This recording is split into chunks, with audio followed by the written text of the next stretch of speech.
안녕하세요. 하고 싶은 거 다 하는 디자이너 하디입니다. 이번 강의에서는 포토샵에서 작업의 기본 단위가 되는 레이어에 대해서 정복해 볼 거예요. 포토샵을 한두 번 써보신 분들은 레이어에 대해서 대충은 알고 계실 것 같은데요. 어렴풋하게 알고 있던 개념들을 이 강의를 통해서 정확하게 짚고 넘어가셨으면 좋겠어요. 개념만 정확하게 알아도 작업의 자유도가 훨씬 올라가거든요. 레이어에는 어떤 종류가 있고 어떻게 확인하고 관리하는지, 그리고 각각의 특성은 뭔지 하나씩 알아볼게요. 우선 새 파일을 하나 만들어서 시작해 볼게요. 파일 새로 만들기 클릭해 주시고요. 저랑 똑같이 폭과 높이 모두 500, 단위는 픽셀, 해상도는 72, 색상 모드는 RGB로 해서 제작해 주세요. 화면을 확대를 좀 해볼게요. 윈도우 같은 경우는 Alt 누른 상태로 마우스 휠을 올려주시면 되고, 맥에서는 트랙패드 핀치로 이렇게 살짝 확대해 주시면 돼요. 자, 레이어 패널에 보시면 배경이라는 흰색 레이어가 하나 있는 상태인데요. 레이어라는 건 사전에 찾아보면 층이라는 뜻으로 나오죠. 포토샵에서는 층층이 쌓이는 작업의 기본 단위라고 보시면 돼요. 레이어를 새로 하나 추가해서 작업해 볼게요. 패널 오른쪽 아래에 두 번째 버튼을 클릭해주면 이렇게 레이어 하나가 생성이 되는데요. 여기에 브러쉬로 칠을 한번 해볼 거예요. 브러쉬 도구를 클릭해 주시고 색깔을 설정해 볼게요. 정경색 클릭. 색상은 완전한 검정색인 06개를 입력해 주시면 돼요. 확인 눌러주시고요. 브러쉬 종류를 고를 건데요. 옵션 바에 있는 이 버튼을 클릭하시고요. 일반 브러쉬 폴더를 열어주시고 여기에 두 번째에 있는 하드 라운드 브러쉬를 클릭해 주세요. 바깥쪽 클릭해서 나가주시고 키보드에 대괄호를 눌러서 크기 조정을 해주시면 돼요. 자, 이제 그려줄 건데요. 클릭 앤 드래그해서 약간 S자 형태 비슷하게 이렇게 그려볼게요. 자, 그럼 레이어 패널에 이 그린 부분이 내가 그린 걸로 바뀐 걸 볼 수가 있을 거예요. 이 부분을 레이어의 썸네일, 한글판에서는 축소판이라고 해요. 이 부분이 레이어의 상태를 표시해주는 부분이거든요. 엄청 중요하니까 계속 확인하면서 작업해 주셔야 되고, 레이어를 하나 더 추가를 하고요. 이번에 색깔을 빨간색으로 바꿔볼게요. 정경색 클릭해서 이렇게 오른쪽 위 끝에 있는 색으로 골라주셔도 되고요.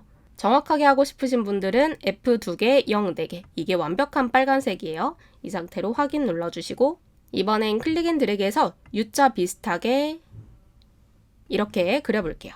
자, 그럼 이번에도 레이어 2의 썸네일 부분이 내가 그린 그림으로 바뀌어 있을 거예요. 레이어는 밑에서부터 층층이 쌓여요. 맨 밑에 흰색 배경, 그 위에 검정색, 그 위에 빨간색이 있는 상태죠.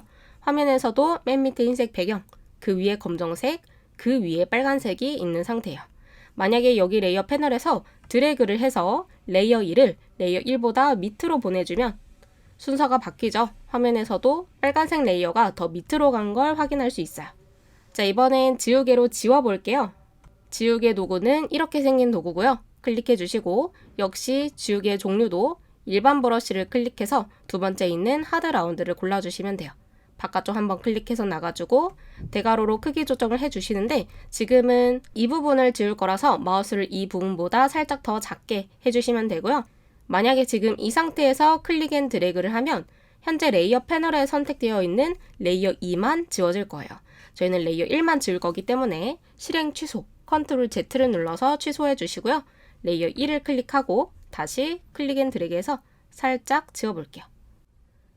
자, 만약에 레이어를 살짝 반투명하게 보고 싶다라고 한다면 레이어가 선택된 상태에서 위에 있는 불투명도, 오퍼시티를 조금 낮춰주시면 돼요. 50 정도로 낮춰주시면 이렇게 뒤에 있는 이미지가 보이죠?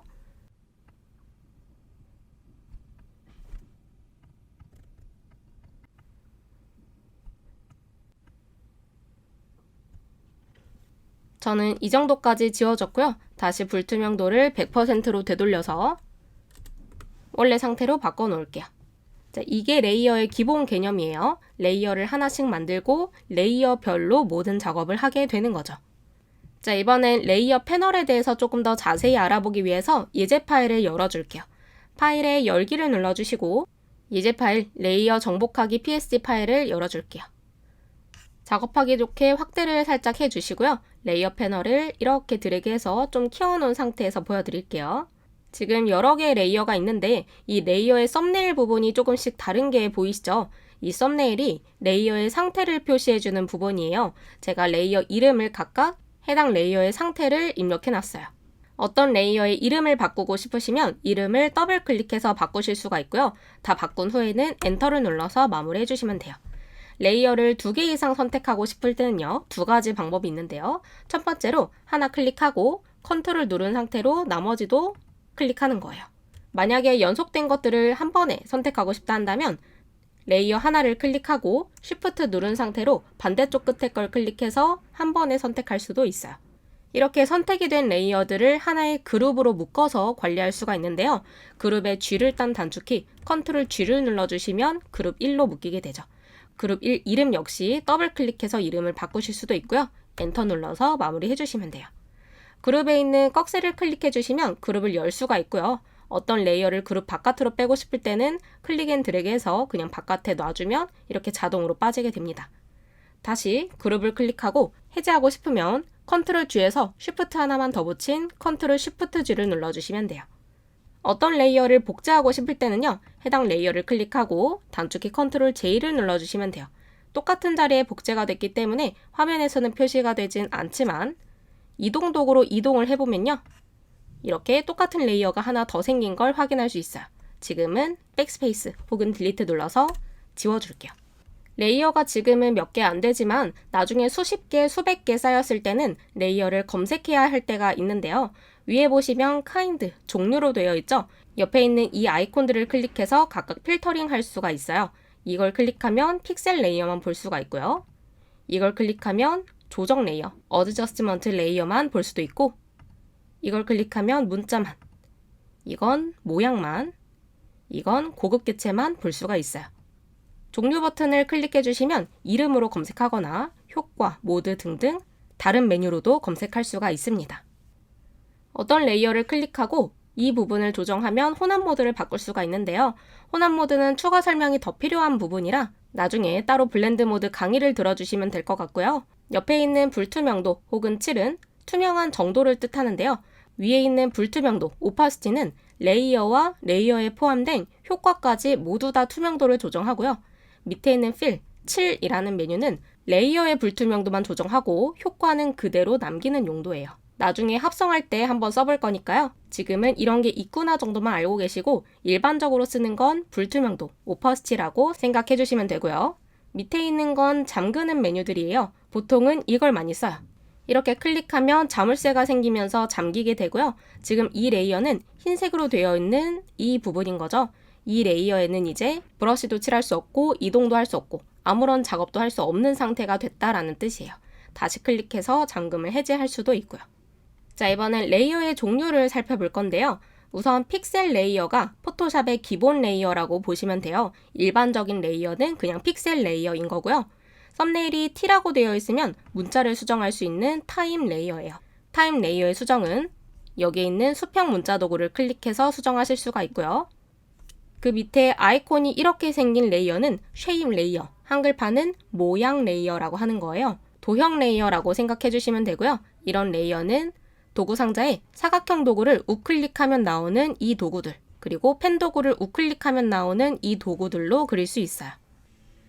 그리고 그 밑에 있는 스마트 오브젝트, 한글판은 고급 개체가 조금 특이한 레이어인데요. 파일 모양이 있죠? 이 썸네일을 더블 클릭하면 별도의 파일이 생겨요. 어떤 파일 자체를 포함하고 있다라는 뜻이에요. 제가 만약에 브러쉬로 일부분을 칠해 볼게요. 전경색을 흰색으로 설정하고요.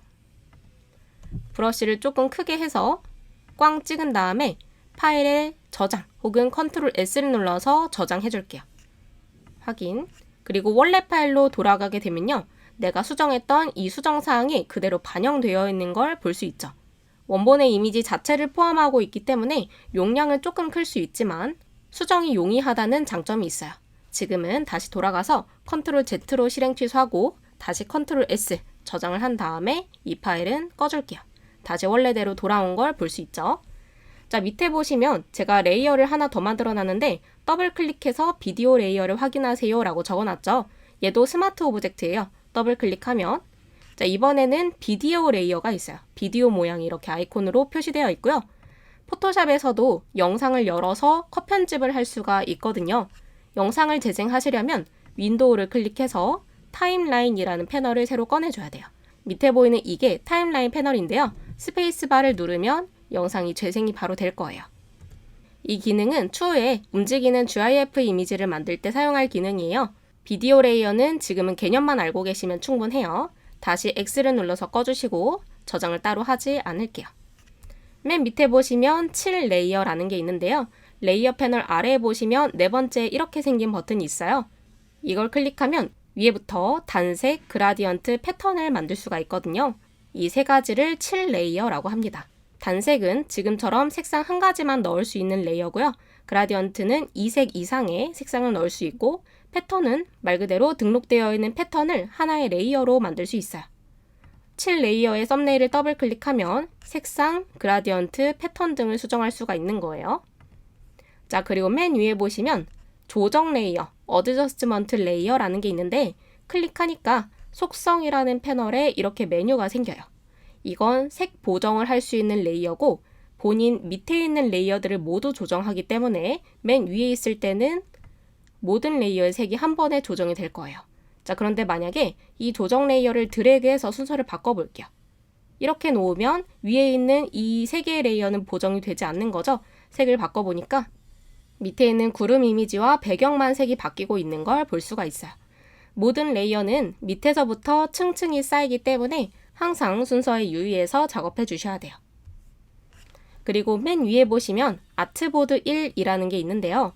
아트보드라는 건 지금 화면에 보이는 이 캔버스 하나 전체를 뜻해요. 아트보드를 관리하는 도구는 도구 상자의 이동 도구를 우클릭해서 아트보드 툴, 아트보드 도구로 하실 수 있고요. 여기에 있는 플러스 버튼을 클릭해서 아트보드를 새로 생성하실 수 있어요. 캔버스를 2개 이상 만들 때 쓸 수 있는 개념이고 레이어의 그룹보다 큰 개념이라고 보시면 됩니다. 자, 이게 레이어에 대한 전반적인 설명이었는데요. 제가 픽셀 레이어가 포토샵의 기본 레이어라고 했었죠. 그럼 이 픽셀 레이어는 어떤 속성을 가지고 있는지 새 창을 하나 만들어서 설명드릴게요. 파일에 새로 만들기 클릭해 주시고 폭과 높이를 모두 1000픽셀로 입력해 주세요. 해상도는 72, 색상 모드는 RGB로 놓고 제작해 주시면 돼요. 자, 우선 밑에 있는 타임라인은 필요 없으니까 우클릭에 탭 그룹 닫기를 눌러서 꺼주시고요. 자, 이번에는 문자를 하나 써볼 거예요. T로 되어 있는 수평 문자 도구 클릭해 주시고요. 폰트는 검은 고딕체를 쓸게요. 블랙 한스로 검색해 주시면 되고 문자의 크기는 150, 문자의 색상은 4289cc로 입력해서 하늘색 계열로 써볼 거예요. 화면을 한번 클릭해서 글씨를 써주시면 돼요. 지금 써져 있는 글씨는 무시하시고 그냥 바로 써주세요. 글씨를 마무리하는 단축키는 컨트롤 엔터예요. 글씨가 잘 써졌으면 T라고 되어 있는 레이어의 이름이 내가 쓴 걸로 바뀌었을 거예요. 자, 이번엔 레이어를 복제할게요. 컨트롤 J를 눌러서 복제하고요. 이동 도구를 클릭하고 아래로 드래그하면서 쉬프트를 눌러서 일직선으로 밑에 이동을 해볼게요. 만약에 2개를 같이 이동하고 싶으면 컨트롤 클릭해서 같이 선택한 다음에 드래그해서 이렇게 맞춰주실 수도 있어요. 자, 이 2개의 레이어 중에서 위에 있는 복사본 레이어를 다시 클릭해 주신 다음에 우클릭하고 문자 레스터화를 클릭해 볼게요. 레스터화라는 건 픽셀 방식으로 바꾼다라는 뜻이에요. 그래서 지금 썸네일이 일반 픽셀 레이어처럼 그림만 보이고 있어요. 이건 이제 그림이고 이건 문자 그대로예요. 제가 2개를 컨트롤 클릭해서 같이 선택한 다음에 똑같이 크기 조정을 해볼게요. 트랜스폼의 T를 딴 컨트롤 T를 누르면 크기 조정을 할 수가 있는데요. 모서리 부분을 클릭 앤 드래그해서 이렇게 줄이고 엔터 눌러서 마무리를 하고요. 다시 컨트롤 T를 눌러서 모서리를 클릭 앤 드래그 해가지고 이렇게 키워볼게요. 엔터를 눌러서 마무리하면요. 밑에 있는 이 그림 레이어는 화질이 많이 손상된 걸 확인할 수가 있죠. 이유는 제가 방금 크기를 한번 줄였을 때, 이 상태일 때 자세히 보면 이미 화질이 한번 깨진 거예요. 이렇게 적은 양의 색 정보를 가지고 많은 그림을 만들려고 하다 보니까 화질이 깨질 수밖에 없는 거죠. 그런데 문자 레이어는 문자의 크기를 여기에서 입력해서 바꾸는 것과 똑같기 때문에 화질이 깨질 일이 없는 거예요. 그래서 제가 이전에 문자 도구는 벡터의 속성을 가지고 있다고 표로 보여드린 적이 있는데 이런 의미예요. 크기 변동이 화질에 영향을 미치지 않는다라는 뜻인 거죠. 그리고 참고로 속성, Properties라는 패널은요, 레이어 패널에 종속되어 있는 거라고 보시면 돼요. 지금 문자 레이어가 선택되어 있기 때문에 문자의 속성을 이렇게 바로 조정할 수 있는 거고요. 픽셀 레이어를 클릭하면 문자 속성은 사라지고 변형의 정보만 바꾸실 수가 있어요. 그래서 문자 레이어를 수정하실 때는 문자 레이어 클릭하고 속성 패널에서 바꾸시거나 혹은 문자 도구의 옵션 바에서 바꾸시거나 둘 중에 편한 곳에서 선택해 사용해 주시면 돼요. 이번 강의 잘 따라오셨나요? 레이어의 종류를 지금 모두 다 외우실 필요는 없어요. 우선 이런 것들이 있구나 정도만 알아두셔도 되고 나중에 작업하다가 좀 헷갈리는 부분이 생기면 다시 여기로 돌아와서 하나씩 익히셔도 충분합니다. 오늘도 수고 많으셨고요. 다음 시간에 뵐게요.